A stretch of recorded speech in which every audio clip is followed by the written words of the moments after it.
ఇప్పుడున్న సమాజంలో బ్రతకాలంటే సాటింపేసుకోవద్దండి. పక్కింటి వాళ్ళ దగ్గర అస్సలు సాటింపేసుకోవద్దు. మీకు బాధొచ్చినా, సంతోషమొచ్చినా, అయ్యో! పిన్ని ఇలా జరిగింది, చెల్లె ఇలా జరిగింది, అయ్యో! ఏం చేయాలి అని మాత్రం ఎవ్వరికీ చెప్పొద్దు. అక్క నాకు ఈ కష్టమొచ్చింది, చెల్లె నాకు ఈ కష్టమొచ్చింది, నా బతుకిట్లా అయిపోయింది, ఏం చేయాలి అని చెప్పుకుంటారు కొంతమంది. నిజానికి పత్రికల వాళ్ళతో గానీ, మీ పక్కింటి వాళ్ళతో గానీ, మీ బాధలు, కష్టాలు ఏదైనా చెప్పుకున్నా మీరు ఊరంతా చాటింపేసినట్టే అవుతుంది. మీరు అనుకోవచ్చు నాకింత బాధుంది, ఇంత కష్టముంది, నేను ఎవరితో ఒకరితో ఈ కష్టం షేర్ చేసుకుంటే నా బాధ తగ్గుతది అని. మీ బాధ తగ్గడం కాదండి, ఇంకొకరితో షేర్ చేసుకుంటే బాధలు ఇంకా రెట్టింపవుతాయి, పెరుగుతాయి. ఖచ్చితంగా రెట్టింపవుతాయి. ఒక్క బాధ పోయి ఇంకా 12 బాధలు తయారవుతాయి. ఎవరో ఒకరొస్తారు మన ఇంటికి, ఎల్లమ్మో, పుల్లమ్మో ఎవరో ఒకరు మాట్లాడడానికి కదా అనేసి మంచిగా వాళ్ళని సోఫాలో కూర్చోబెట్టి టీయో, కాఫీయో ఏదో ఒకటి ఇస్తాం.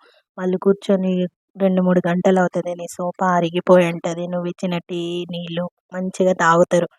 నువ్వు చెప్పే ముచ్చట్లు మంచిగా వింటారు. చెప్పింది మొత్తం మంచిగా వింటారు. నువ్వు చెప్పిన విషయం మొత్తం మైండ్‌లో ఎక్కించుకుంటారు. నీ బయోడేటా మొత్తం, నీ బాధ, కష్టం అన్నీ వాళ్ళ మైండ్‌లో ఫిక్స్ చేసేసుకుంటారు. అయ్యో! అలా జరిగిందా? ఇలా జరిగిందా?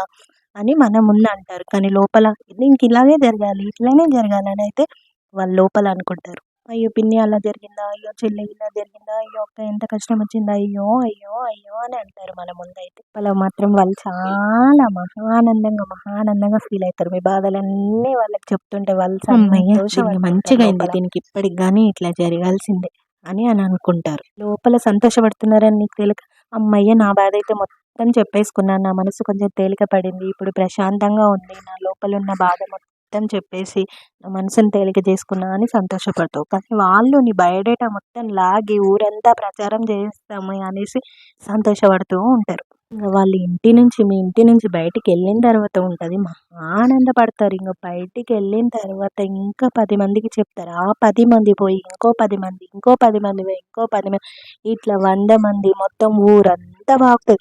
మీరు చెప్పిన ఒక్క విషయానికి వాళ్ళు 4 విషయాలు కల్పించి చెప్పి ఉన్నదొకటి లేనిదొకటి అలాగంట ఇలాగంట అని మీరు చెప్పిందొకటైతే దాన్ని 10 రకాలుగా మార్చి చెప్తారు.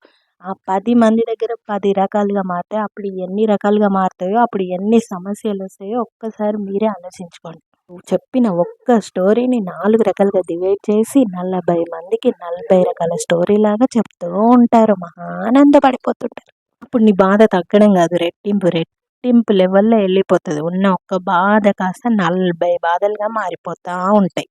నిజానికి మనం ఈ సమాజంలో బ్రతకాలంటే భయం, భక్తి, జ్ఞానం తప్పకుండా ఉండాలి. ఖచ్చితంగా ఉండాలి. భయం, భక్తి, జ్ఞానం ఈ 3 ఉంటేనే మనం ఈ సమాజంలో ధైర్యంగా బ్రతకగలుగుతాం. కష్టం వచ్చింది కదా, బాధ వచ్చింది కదా, ఇతరులకు చెప్పుకుంటే నా బాధ తీరిపోతది కదా అని ఎల్లమ్మని, పుల్లమ్మని ఇంటికి పిలిపించుకొని వీధుల్లో కూర్చొని నలుగురితో ముచ్చట్లు పెట్టుకొని మన మనసులోని బాధలు, కష్టాలు, మన ఇంట్లో విషయాలు అన్నీ బయట పెట్టేసుకోవడం. మనయి లాగేస్తుంటారు వాళ్ళు. వాళ్ళ విషయాలు మాత్రం ఒక్కటి కూడా బయట పెట్టరు. ఇలా ఎల్లమ్మని, పుల్లమ్మని ముచ్చట్లు పెట్టడం ఇలాంటివి తగ్గించుకుంటే మన సంసారంలో పుల్లమ్మలకి బయట వీధుల్లో కూర్చొని చెప్పడం వల్ల మన బాధ తగ్గుతుంది అనుకుంటాం. కానీ వాళ్ళు మన విషయాలు, మన బయోడేటా, మన పూర్తి ఇంటి విషయాలు ప్రతి ఒక్కటి తెలుసుకొని పోతారు తప్ప వాళ్ళ ఒక్క విషయం కూడా మన దగ్గరికి రానివ్వరు. అంత తెలివిగా ఉంటారు. సో ఇలాంటివి అస్సలు చేయకండమ్మా. దయచేసి మన ఇంటి గుట్టు అస్సలు బయట పెట్టుకోవద్దు. మన ఇంట్లో విషయాలైతే పక్క వాళ్ళతో అస్సలు షేర్ చేసుకోవద్దు. ఇదైతే చాలా చాలా తప్పండి.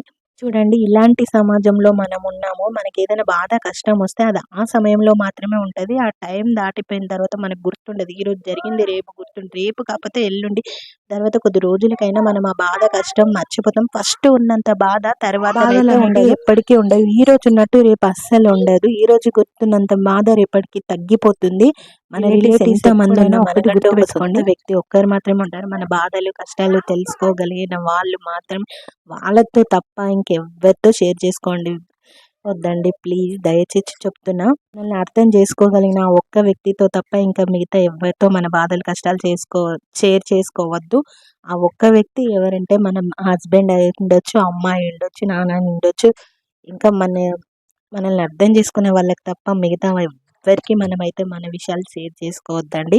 అందరూ మనమే వాళ్ళే అనుకుంటాము, అందరినీ నమ్ముతాము. కానీ అసలు నమ్మొద్దు, షేర్ చేసుకోవద్దు. దానివల్ల మనం ఇంకెక్కువ బాధపడ్డం తప్ప మన బాధలైతే అస్సలు తగ్గవు.